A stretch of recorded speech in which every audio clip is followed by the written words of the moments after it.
అక్షయ fashions గారు మీకోసమే ఈ వీడియో చేస్తున్నానండి. చున్నీ లేకుండా డ్రెస్ పైన జాకెట్ కటింగ్ అండ్ స్టిచ్చింగ్ చూపించమని అడిగారు, కామెంట్ చేశారు. సో నేను రిప్లై అయితే ఇచ్చాను. షూర్గా డెఫినెట్గా చూపిస్తానని. వెయిట్ చేసినందుకు చాలా చాలా థ్యాంక్స్ అండి. 1 మీటర్ క్లాత్ అయితే పడుతుంది పైన జాకెట్ కోసము. లేదంటే పంజాబీ డ్రెస్ మెటీరియల్లో ప్యాంట్ క్లాత్ ఉంటుంది కదా, ఇప్పుడు ఎలాగో లెగ్గిన్స్ వేసుకుంటున్నారు, సో ఆ క్లాత్ అయితే సరిపోతుంది. Anyhow, welcome to Usha Kiran fashions. ఇప్పుడు వీడియోలోకి వెళ్ళిపోతాము. ఫస్ట్ అయితే మనం మెజర్మెంట్స్ బుక్లో కంపల్సరీ రాసుకొని పెట్టుకోండి. ఇలా డ్రాఫ్టింగ్ వేసుకున్నా పర్లేదు. క్లాత్ చూడండి, 4 ఫోల్డింగ్స్ తీసుకోవాలి. ఫోల్డింగ్ సైడ్ మన వైపు ఉండాలి, అలాగే ఓపెన్స్ అటు సైడ్ ఉండాలి. మనకు ఆపోజిట్ సైడ్లో ఫస్ట్ మార్జిన్ వేసుకొని పైన అలాగే కింద కట్ చేసుకోండి. జాకెట్ కోసం అయితే నా హెడ్కి తగినట్లు 17 ఇంచెస్ పొడవు తీసుకున్నాను. సో కింది వైపు అలాగే పై వైపు మార్కింగ్ వేసుకొని కట్ చేసుకోండి నీట్గా. చూడండి, ఇంకొంచెం పొట్టిగా ఉన్న వాళ్ళైతే 15 ఆర్ 16 పెట్టుకోండి. ఇంకాస్త పొడవు కావాలంటే కూడా 18, అంతకు మించి ఎక్కువ అంటే బాగుండదు. ఫస్ట్ షోల్డర్ అయితే 7 ఇంచెస్ తీసుకున్నానండి. నా షోల్డర్ అయితే 15 ఇంచెస్ ఉంది. అందులో హాఫ్ 7.5 కదా, సో ఒక హాఫ్ ఇంచ్ తగ్గించుకోవాలి. ఎందుకంటే ఫ్రంట్ ఓపెన్ వస్తుంది కదా, సో హాఫ్ ఇంచ్ తగ్గించుకోండి. షోల్డర్ ఎంతైతే పెట్టుకున్నామో ఆర్మ్ డౌన్ ఒక హాఫ్ ఇంచ్ ఎక్కువ పెట్టుకోండి. ఎందుకంటే మనకు జాకెట్ కాబట్టి ఫ్రీగా ఉండాలి కదా, డ్రెస్ లాగా కాదు. సో హాఫ్ ఇంచెస్ ఎక్కువ పెట్టుకోండి. Next front neck length 7 inches దగ్గర మార్క్ చేసుకోండి. అలాగే 14 ఇంచెస్ దగ్గరకి ఒక మార్క్ వేసుకోండి. అదే అంటే కింది నుంచి ఒక 3 ఇంచెస్ పైకి మార్కింగ్ చేసుకోండి.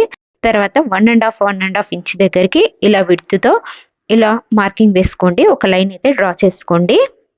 నెక్స్ట్ నెక్ విడ్త్ మనము 3.5 ఇంచ్ తీసుకున్నాం కదా, అక్కడ నుంచి నెక్ లెంత్ 7 ఇంచెస్ దగ్గర మార్క్ చేసుకున్నాం కదా, సో ఇలా కర్వ్ షేప్లో డ్రా చేసుకుంటూ కింద 14 ఇంచెస్ దగ్గర ఉంది కదా, ఇలా ఈ మార్క్ నుంచి ఈ 14 ఇంచెస్ దగ్గరికి ఇలా కర్వ్ బయటికి వచ్చి తర్వాత మళ్ళీ లోపలికి వెళ్ళేలాగా డ్రా చేసుకోవాలి. లేదంటే ఆర్మ్ హోల్ స్కేల్తో డ్రా చేసుకోండి, రౌండ్ పర్ఫెక్ట్గా వస్తుంది. చూడండి, నెక్ కింది వైపు నుంచి ఈ విధంగా మార్కింగ్ చేసుకోవాలి, అప్పుడు పర్ఫెక్ట్గా వస్తుంది. నెక్స్ట్ ఆర్మ్ డౌన్ దగ్గర ఒక 1.5 ఇంచ్ లోపలికి మార్క్ చేసుకొని ఆర్మ్ రౌండ్ కోసము ఈ విధంగా స్కేల్ తీసుకొని డ్రా చేసుకోండి, లేదంటే హ్యాండ్తో అయినా డ్రా చేసుకోండి, సరిపోతుంది. నెక్స్ట్ జాకెట్ ఫ్రంట్ పార్ట్లో ఒక హాఫ్ ఇంచ్ లోపలికి మార్క్ చేసుకొని ఈ విధంగా రౌండ్ స్కేల్ తీసుకొని డ్రా చేసుకోండి. హాఫ్ ఇంచ్ లోపలికి ఫ్రంట్ పార్ట్ అలాగే బ్యాక్ పార్ట్. మీరు కన్ఫ్యూజ్ అయ్యేటట్లుంటే ఫ్రంట్ పార్ట్కి ఒక చాకు, బ్యాక్ పార్ట్కి ఇంకో చాకు యూస్ చేసుకోండి. తర్వాత చెస్ట్ లూజ్ ఎంతైతే ఉందో కొంచెం లూజ్గా ఉండాలంటే జాకెట్ ఒక 1 ఇంచ్ ఎక్స్ట్రా పెట్టుకోండి. 10 ఇంచెస్ అంటే 11 ఇంచెస్ పెట్టుకున్నాను పైన చెస్ట్ దగ్గర. తర్వాత నడుము దగ్గర 10 ఇంచెస్ పెట్టుకున్నాను, సరిపోతుంది. తర్వాత ఇప్పుడు కటింగ్ చేద్దాము. చూడండి, రెండింటికి కలిపి కటింగ్ అయితే చేసుకోండి. ఆర్మ్స్ నెక్ కట్ చేసుకోవద్దండి, సైడ్ కట్ చేసుకోండి. నెక్ ఫ్రంట్ అలాగే బ్యాక్ వేరు వేరు కదా, సో పైది తీసేసి ఇప్పుడు బ్యాక్ నెక్ కట్ చేసుకుందాము. చూడండి, 3.5 దగ్గరికి నెక్ విడ్త్ డ్రా చేసుకున్నాం కదా, సో ఇప్పుడు లెంత్ 3 ఇంచెస్ దగ్గరికి మార్క్ చేసుకొని ఈ విధంగా ఈ స్కేల్ అయితే తెచ్చుకొని పెట్టుకోండి. బిగినర్స్కి చాలా యూస్ అవుతుంది, ఎల్ టైప్ స్కేలు. తర్వాత ఆర్మ్ రౌండ్ స్కేల్ తీసుకొని మనకు కర్వ్ ఏ షేప్లో కావాలో తీసుకొని కట్ చేసుకోండి. నెక్స్ట్ ఇప్పుడు ఫ్రంట్ పార్ట్ కట్ చేద్దాము. చూడండి, డ్రా చేసుకున్నాం కదా, ఆర్మ్ రౌండ్ కట్ చేసుకుని ఫ్రంట్ పార్ట్లో అలాగే నెక్ కూడా కట్ చేసుకోవాలి.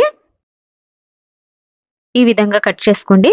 దీన్ని లైనింగ్ పైన అటాచ్ చేసుకోవాలి. సో నాకు ఈ క్లాత్ అయితే చాలా ఉంది, కాటన్ కాబట్టి ఈ క్లాతే అటాచ్ చేస్తున్నాను. మీరు ఏ క్లాత్ అయినా తీసుకుంటే లైనింగ్ క్లాత్ కంపల్సరీ వేసుకొని అటాచ్ చేసుకోండి. చూడండి, ఇలా చిన్న చిన్న డోరీస్ అయితే ప్రిపేర్ చేసుకొని పెట్టుకోవాలి.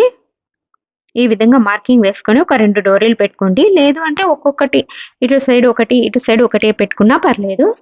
సారీ అండి, నేను బయటికి పెట్టేశాను డోరీస్. చూడండి, లూప్ ఉంటుంది కదా, బయటికి వచ్చేటట్టు పెట్టాను. యాక్చువల్గా లోపల వైపు పెట్టుకొని స్టిచ్ వేయాలి.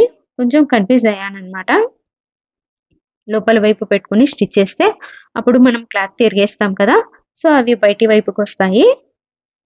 ఈ విధంగా తర్వాత ఎక్స్ట్రా క్లాత్ని కట్ చేసుకోండి. స్టిచ్ చేసుకున్న తర్వాత సైడ్కి మాత్రం స్టిచ్ చేయొద్దండి. సైడ్కి అలాగే షోల్డర్ పైన స్టిచ్ వేయొద్దు. ఓన్లీ ఆర్మ్స్ అలాగే ఫ్రంట్ నెక్ సైడ్ మాత్రం స్టిచ్ వేసుకొని ఈ విధంగా చిన్న చిన్న కట్స్ పెట్టుకోండి.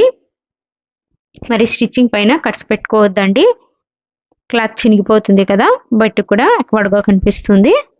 సో ఈ విధంగా చిన్న చిన్నగా కట్ చేసుకొని క్లాత్ని తిప్పేసుకోండి. సైడ్కి ఓపెన్ ఉంది కదా, సైడ్ నుంచి క్లాత్ని తిప్పేసుకోండి.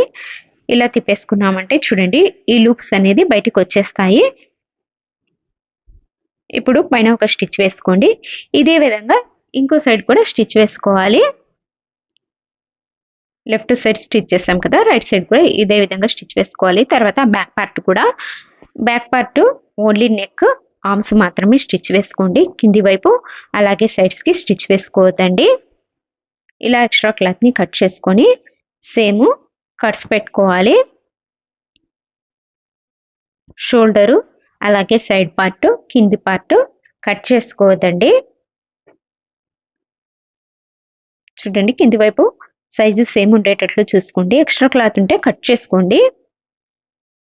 తర్వాత మనము చూడండి ఓపెన్ ఉంది కదా కింది వైపు, సో ఫ్రంట్ పార్ట్ లెఫ్ట్ సైడ్కి రైట్ సైడ్కి ఈ విధంగా షోల్డర్ దగ్గర నుంచి ఈ విధంగా పైకి లాగాలండి. పైకి లాగేసి రెండు సమానంగా పెట్టుకొని లెఫ్ట్ సైడ్ది అలాగే రైట్ సైడ్ది రెండు సమానం పెట్టుకోండి. లేదంటే ఒక చిన్న గుండు పిన్ పెట్టుకోండి, కదలకుండా ఉంటుంది.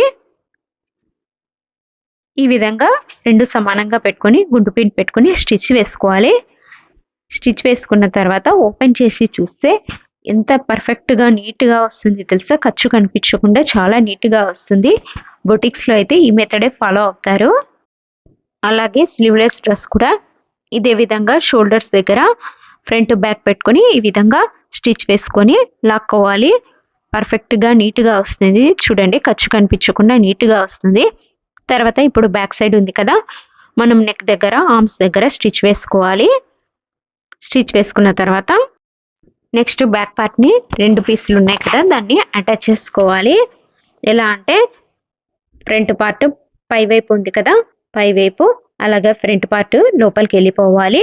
తర్వాత ఇంకో పార్ట్ పైన ఈ విధంగా ఈ రెండు క్లాత్లు వచ్చేటట్లు స్టిచ్ వేసుకోవాలి లోపల సైడ్.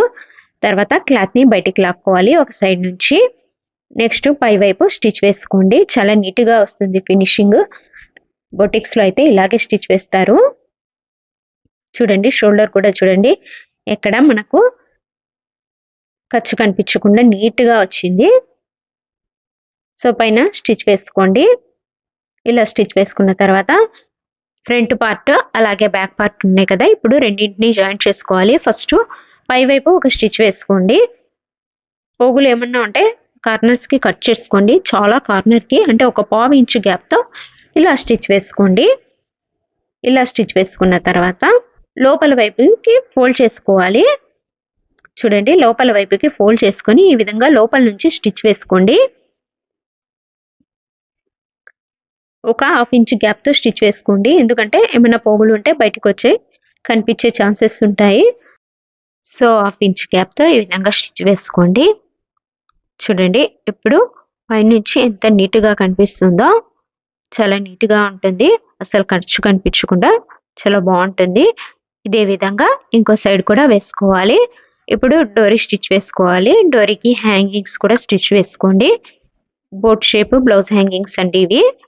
మన ఛానల్లో చాలా ఉన్నాయి, చూడండి ఒకసారి. లేదంటే కింద లింక్ ఇస్తాను డిస్క్రిప్షన్లో, ఒకసారి చెక్ చేయండి మీకు కావాలంటే. డోరీ ఈ విధంగా క్రాస్గా లూప్లో నుంచి బయటికి తీసుకోవాలి. మీరు ఒకటి పెట్టుకున్నా సరిపోతుంది, లేదు రెండు కావాలంటే రెండు పెట్టుకోండి, మూడైనా పెట్టుకోవచ్చు. మీకు ఎలా కావాలంటే అలా కన్వీనియంట్గా పెట్టుకోండి, సరిపోతుంది. ఫైనల్ లుక్ అయితే చూడండి ఎలా ఉందో. ఇదే అండి బోట్ షేప్ హ్యాంగింగ్స్తో జాకెట్, చాలా బాగుంది కదా. ఎలా ఉందో కామెంట్లో తెలియజేయండి. ఈ వీడియో మీకు నచ్చినట్లయితే లైక్ చేసి, ఎవరికైనా యూజ్ అయితే షేర్ చేసి, అలాగే సబ్స్క్రైబ్ చేసుకోండి.